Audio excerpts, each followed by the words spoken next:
Welcome to Africa Talk to Me. This is a program where we have a serious look at issues that affect Africa from Cape to Cairo, and of course including the diasporans who I believe are more importantly to Africa. And today we are looking at one of the countries in the central of Africa where there's a lot of issues there. And with me today I've got Mr. Clyde Sharady.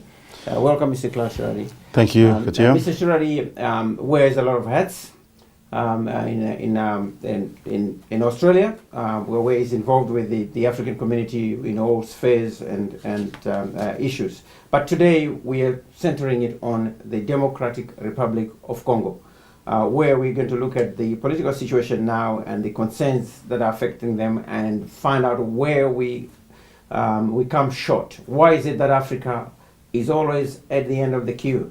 What is it that we're doing wrong? What is it that we need to do? What is our problem? And without wasting time, Mr. Sharady, I know at this moment in time we might not ignore it. There's issues with the Ebola crisis and that's happening there. Mm-hmm. Yeah. Have you got any comments on that before we Well, not much, other than saying that unfortunately, it's unfortunate obviously that there is Ebola, but the DRC has quite a bit of experience in managing Ebola. I mean, I don't know how many times that has happened, but they've always managed to contain it. And I don't see why this wouldn't happen this time. It's still really in one area called Mbandaka, which is an area where most of the time it has happened. And almost every time they manage to contain it, it doesn't spread much wider. And that's actually easier in the DRC because the movement of the population is limited in the regions. You know, Mobutu didn't build many roads, and unfortunately, so people don't travel a lot as much as they should. So I think obviously, you know, Ebola is something very, very serious, and they are already trying to contain it. I'm sure they will manage to do that. Okay, we hope this situation will improve and then it will be contained. We know help is coming up from the United Nations and all other friendly countries. Now, coming back to the DRC political scene, something interested me where we had the constitutional, the draft constitution that was done in 2005, and then which culminated in the election in 2006. Now, the issue first is that, because I think it has got a bearing to what is happening now, the issue is the country was like subdivided into regions, autonomous regions, where maybe as a way of curtailing conflict, it is done under tribal or cultural or whatever backgrounds there is. Are you happy with that part of the constitution yourself, as a member, as a person from DRC and in the diaspora, where you can view things from afar? Yeah, well, there is no problem with the constitution in the DRC.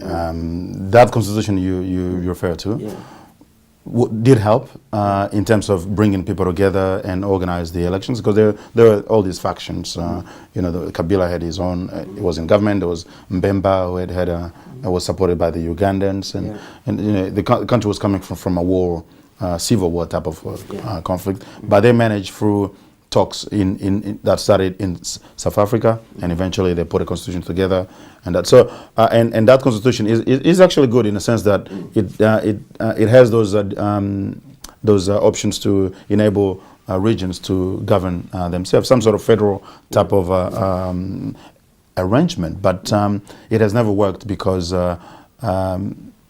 mostly you know, the current government, Kabila, has never been interested in doing that, but also that it does require a lot of resources and good planning. You don't change the country system from you know, a centralized system into a federal one overnight. They've started trying to do that, but only recently when Kabila saw some sort of maneuver to help himself to have more control. But what has happened is that you have regions where the parliament is sort of meeting in an outdoor type of situation, or whatever. It's really bizarre. But to answer your question, the constitution was okay. At least it brought peace, elections, and then unfortunately the Kabila government has been wanting to keep power from that point and not wanting to leave. That brings me to another situation where we should talk. I understand that according to that constitution as well, Kabila's term expired or should have been finished 18 months ago or 19 months ago. Absolutely. And then to some quarters would say maybe something didn't work somewhere. What exactly is happening there? Well, you see, there are a lot of issues in the DRC. And it will take us days to go through all of it. But to summarize it, the issues in the DRC have a face, have a name, and that name is Kabila. Right now, I have absolutely no issue calling it, as it is, because he does not want to leave power. He's had his chance for 2 mandates, 10 years, but he has been trying ever since his term, expired, trying to keep power at all costs. He started a project for constitutional reform to allow him sort of a third term. It failed. And then he's trying to maneuver. Unfortunately, he's got quite a lot of politicians who are corrupt, who have no interest for the people. They just want to grab whatever opportunities they can to stay in power for as long as they can. So he's playing with that. And the people of the DRC, as much as they are resisting, they are not yet. I would want them to be able to do more to resist the government than what is currently the case. What I'm really, really angry about is that the international community doesn't seem to do much. Knowing that there's been so many issues with the DRC where many people are being killed, over 5 million people have been killed in the DRC since 1994. So that's 5 million. It's a huge number. Up to now, I think it's estimated it's now close to 7 million. Now, all of that, we would want to see a lot more external support to the people of the DRC to get them to get rid of the Kabila government that is unfortunately creating more issues because his mandate his term is over. He's still in power now, promising elections, but trying to find every single trick in the book to not only not organize elections and stay as long as he wants. That's the problem. There's always an issue with African politics. Maybe it could happen elsewhere, where in this situation he doesn't want to go. Is it that he's afraid of something, or it's just greediness, or where should we put it to? Combination of both. He's obviously, he wants power, but he's also afraid that if he goes, because there's a lot of things that he's done that are wrong, and he needs to be brought to justice for some of that. There've been a lot of people killed in the DRC simply for expressing their political freedom. It's pretty much a dictator. It's the same Mobutu situation coming again. And he fears that once he leaves power, he'll be vulnerable to that sort of thing, and he'll be pretty much jailed for all the crime that he's committed. But also, in a sense, what he's doing is not just him, it's also and we may have time to talk about that as well, the influence of the neighboring countries, namely Rwanda and Kagame, who've been supporting him, because he is actually the support of Rwanda and Uganda and other countries behind them, the Western powers that has brought Kabila to power. He came to power, he was a young 29-year-old boy with absolutely no political experience. He was just parachuted into that when his dad died, or so-called dad, because apparently Kabila, the father, wasn't even his dad. He was an adopted son, but that's another story. We may talk later. So he's just wanting to stay in power and find whatever way he can get there. The other issue of concern, there's a lot of people that have been killed. I know recently there's been a demonstration about his presidency where people were shot, and I was shocked to find out that there's even more than 50 people that were shot in the scuffle with the police and all that. And then I'm not sure what else people would do in that situation to remove him. And then you've come up with another situation where we've got the neighboring countries that are propping me up, like Kagame for an experience. Is it because what's the deal here? What does Kagame not know what is happening, or what should we say is the influence? What's the motivation? What's his motivation to this? Yep. Well, I'll explain that. Essentially, to understand why Kagame has been and continues to support Kabila is. You need to go back to 1994 when the genocide happened. A lot of the then Rwandan army crossed the border to the DRC. When Kagame was introduced, when Kagame was in power, arrived in power in Rwanda, he had all interest to try to make sure that that former army doesn't go back to Rwanda to kick him out. So he's trying to find everything to contain that situation. They fabricated. They pretty much Kagame and Museveni fabricated Kabila the father. When I say they fabricated him in the sense that this was a gentleman who was an opposition leader to Mobutu, in the 80s or something, and he couldn't do much. Afterward, he converted himself into a gold merchant, trafficking gold around. So when Kagame needed they actually initiated a rebellion. They wanted to go into the DRC to get rid of all the potential danger against the regime in Rwanda. But they needed to find a Congolese figure to for their that's right. So they brought this gentleman and they helped him with the army to obviously sweep across from the east all the way to Kinshasa. They gave him power in Kinshasa. Kabila was a little smart as well. He accepted all the conditions until he got power. Once he got power, he said, "Hey, let's start talking serious now. This is Congo," and they didn't like that. And eventually, he got killed. He got killed. The circumstances surrounding his assassination are still not clear to date. But I have no doubt that Kagame and his people may have played some role into that. But anyway, and then when Kabila is gone, the father, they still needed to someone else. That's right. So they get Kabila the son, the current. He's not legally president anymore because his term has expired. Has expired anyway. I may be too radical, but that's just how I think. So they put him there. They want to control Kabila, and also not just for political gains, also for economic gain.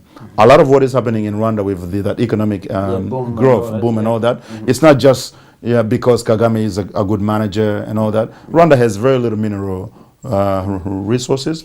They're taking the resources from the Congo. Rwanda has been one of the highest biggest producer of coltan and whatever. Well, they don't have that in Rwanda. It's all coming from.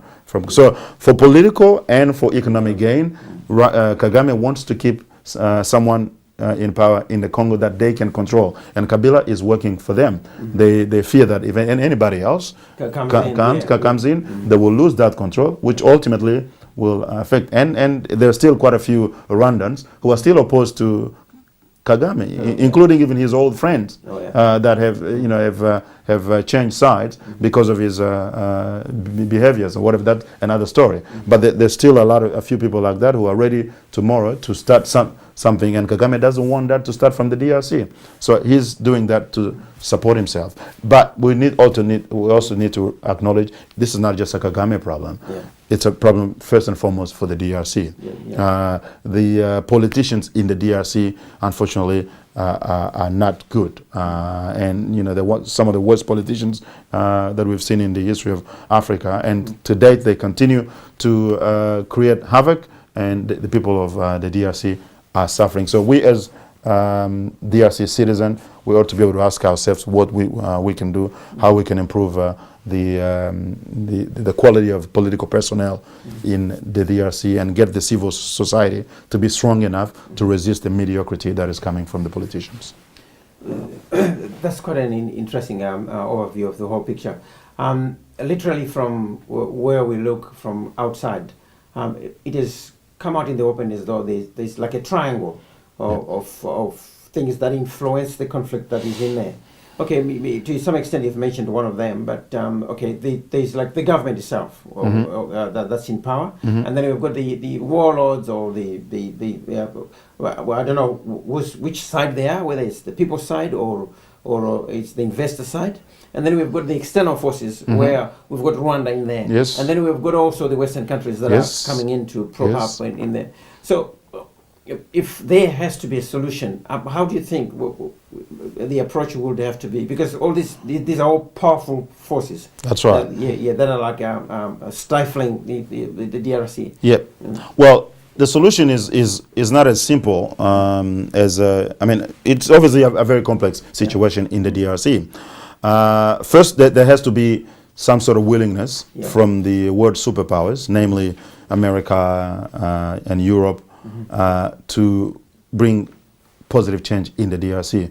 Because even if Rwanda and Uganda or any other neighboring countries, they may be doing what they're doing, it's not because they can just do it. It's because they also have some sort of support. Backing from the Western world. Rwanda has been for many, many years having quite a lot of support, and we know that someone like Tony Blair has played a significant role in strengthening the support on an international level that has been provided to Kagame.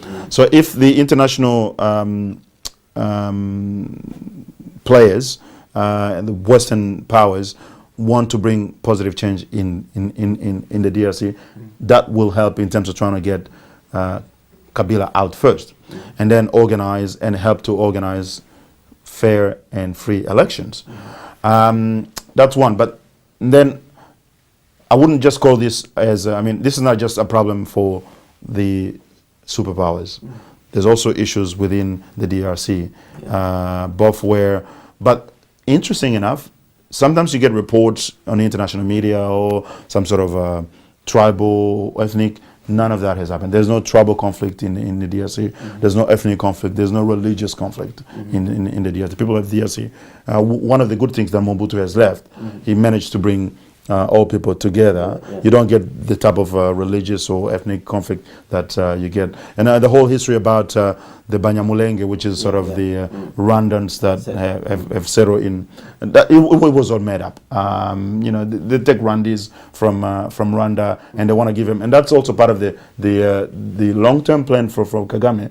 He's actually said that he wanted to regain control of Kivu, which is the area, and bring it as part of Rwanda. As part of Rwanda, because he's claiming that originally it was. So he's kind of want to reframe things and re-engineer the map of Africa, which is terrible, because I'm sure if he doesn't pay for it, Rwandans will pay for it even several decades later, when the DRC eventually managed to stand on its or works up on its own feet. But anyway, that's something different. So the DRC politicians, the DRC, because all these warlords and everything. But if you go into all these many armed militia and groups that have popped up all over the place, they're always either supported by Rwanda and other neighboring countries, or sometimes even manufactured by Kabila himself as political maneuvers to stay in power. Because sometimes he fabricates instability as to give him an argument to say, no, we need to do. Stay in power. That's right. I can't move because of this or that. So it's a bit of a quagmire. It's not going to be solved overnight, but definitely at the moment, if Kabila relinquishes power, which he's supposed to, and that's going to start helping to trying to get much of the instability and the disorder go away. There's one interesting aspect here. the African Union, where is it in all this conflict, and what can they do? Are they relevant at all? Well, if you ask me, I mean, that's a very good question. I'll tell you, for me, that I've never really believed in the African Union. I've seen it mostly like it's just pretty much how do I put it? It's some sort of platform where people come to party, for good photos, media, and all the politicians.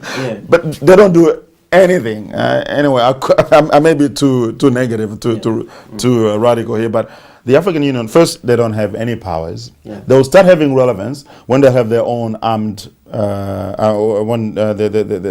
own army, so to speak, or troops that can go in and impose democracy and order in Africa.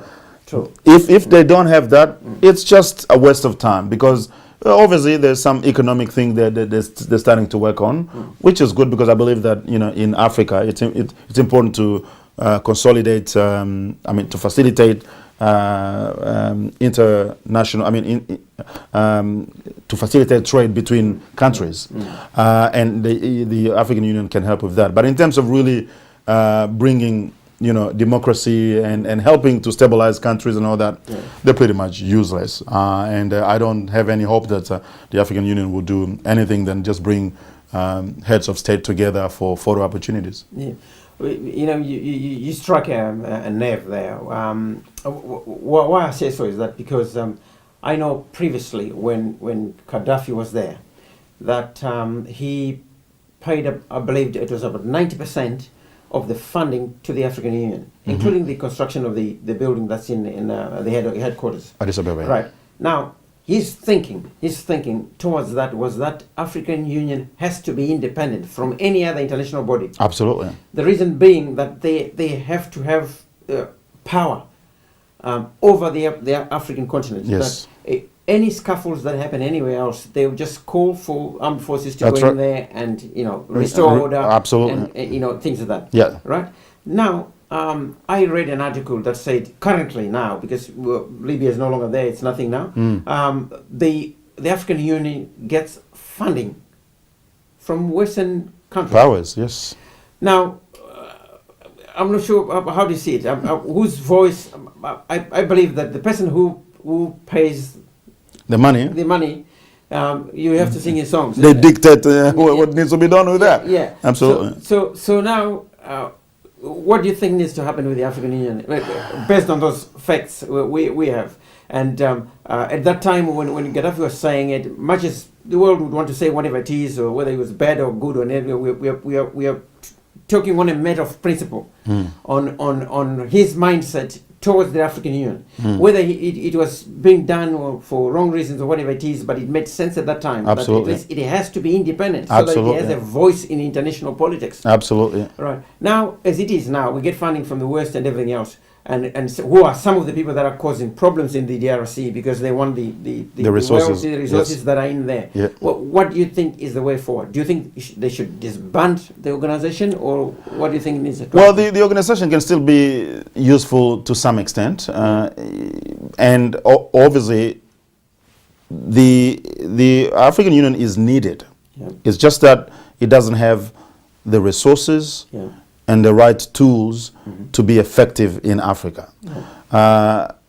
If we are able to create resources that fund the African Union, and especially because the most significant role that this organization can play in Africa is to ensure there's stability and order in every country in Africa, that these either military or any of these warlords that can overnight comes to power through a coup, that should be the past now. But it won't happen until, as I said earlier, the African Union has its own armed forces to impose order and democracy. But then, until that happens, we are relying on, as you said, the funding from the West. But when the West gives the money, they also say what they want. They want to have some influence. Done with that money. That's right. And we know that the West has so far shown no interest really in genuine development of Africa. They talk about it, but in reality, that's not what they want. What they want is to be able to maintain their interest and Africa to remain under their control so that they can continue to take to milk the continent as much as they can. If we need if we need things to change, then we ought to say, how do we fund the OU, the AU, in a way that it will make it independent and it will be able to be effective in ensuring that there is order, there's political stability, which is the very first condition you need for economic development. If you don't have political stability, you're not going to get economic development. So the EU has to play on that and then continue to encourage African African countries to open their borders for trade and all other type of collaboration that will help the continent to move forward. I don't know if that is possible, even in the next 10, 20 years, but maybe some miracle might happen.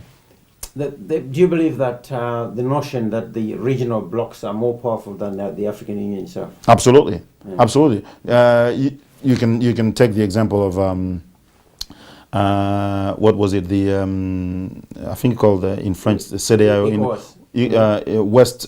in West Africa, where they got rid of this. Jammeh, what's his name? This president in Gambia. In Gambia. In Gambia. Yeah. Well, I think there's 3 or 4 countries that send troops. That's right. Yeah. That's how you get effectiveness. And someone wants to mess up with the destiny of a country. You get rid of them. Let the country continue. Kabila is doing that. I would have thought that this southern country will do something. Zimbabwe did that at some stage. But they ended up being on the wrong side of the West. And then it costed them. It did, but then Zimbabwe helped the Kabila the father. I don't know whether it was anyway. That's a different story.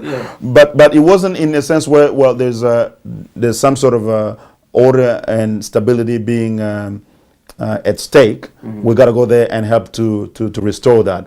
That was more. I don't think there was a plan to say, okay, after we've contained the war, what happens? What do we do? So nothing is planned. It's some sort of just, I don't know how they manage. It's like an emergency thing where it says, okay, we're stuck here. Can you help? And then they sent troops. So Angola did as well. Angola did as well. Right now, for example, Angola has quite a lot of power in the Southern Africa region, along with South Africa, and they've got strong armies and all that. This Kabila has been messing with the destiny of 70 to 80 million Congolese. By the way, something that people forget, I believe that for Africa to really take off economically, you got to have in the South, South Africa, Central Africa, the DRC, West Africa, Nigeria, all these countries blooming as much as possible. That will reverberate across all of the continent. And the fact that the African countries and the rest of the world are not helping the DRC, it is impinging on their development, on the development of Africa and the rest of the world. And it's just a shame that, I know there are quite a lot of people who understand that, but they don't care. They maintain the trouble and civil wars and all these issues in the DRC for their own gain, because that's how they managed to get. But I think that I saw an article was saying that you don't have to multiply militia groups. You don't have to, continue to do what you're doing in the DRC with Kabila for you to get access to the resources. You can help bring democracy, order, and you will still be able to get the resources in a way that is honest and genuine, and will contribute to the development of not just the DRC, Africa, and the rest of the world. But that message is still to get across to many. You bring another point where, there's anarchy there. Well, all we've discussed is there's no positive things that are happening, whether regional or the whole of Africa or the African Union and everything else. How can the diasporan people or the diasporan vote help the situation at home when there is a Kwama states that is happening in there? It's very difficult because when you look at the diaspora outside, they are really a huge force. The Air Force is more on the economic side, but they also have some political influence. Yeah. But that depends on how they play and use that influence to influence things in the continent. Yeah. At this stage, very few countries have managed to really be able to get a good sort of interaction with the diaspora. Kenya has been doing quite a few things there, and you know, that's something that maybe other countries can model in facilitating the flow of money, wealth, and skills, skill transfer, and all that sort of thing. There's still quite a lot of things that needs to be done. Unfortunately, the dynamics of power in Africa are such that unless you really go there, you won't understand what's happening, and you won't be able to do much. We're still here in the diaspora trying to find the best way of utilizing whatever we have for the greater benefit of the communities back in Africa. That's still something that we still need to work out. Obviously, we're sending a lot of money, billions of dollars every day, but that money pretty much is going to do what the government should be doing. And it's not doing much else. We should find ways of getting a little bit more out of the bucks that we send over there. It's something that we still need to figure out. I know by experience for the DRC, the diaspora, they've been trying to resist. Like in Europe, it's big time. Kabila, even his ministers don't travel to Europe anymore, except when they manage to get a lot of guarantee for their security and everything. Because they really get targeted by many groups. So the opposition is strong in Europe, but Kabila still remains there because mainly the superpowers are still helping him. So how do we get the diaspora to turn things around and get enough lobbying power, enough resources to make the Western government do the right thing in Africa? That's where we need to focus. That's where we haven't quite yet really made much progress. The moment we're able to influence Western government to take the right type of action in Africa, we'll have a lot more, we'll bring a lot more contribution to the destiny of Africa than what we can do through money. I think it's a hard task because we mentioned earlier on that they've got their own intentions. Yes. They need the resources, and they need Africa where it is so that they can tap in there. That's right. And organized Africa won't give them access. That's right. That's right. Ma'am, on another note, IMF and World Bank relationship with Africa. What do you think? Do you have any comments on that? Well, those two institutions, they have their usefulness, but for me it's very little because they perpetuate the old mentality of us relying on aid and funding from the Western countries to be able to do what we are supposed to do.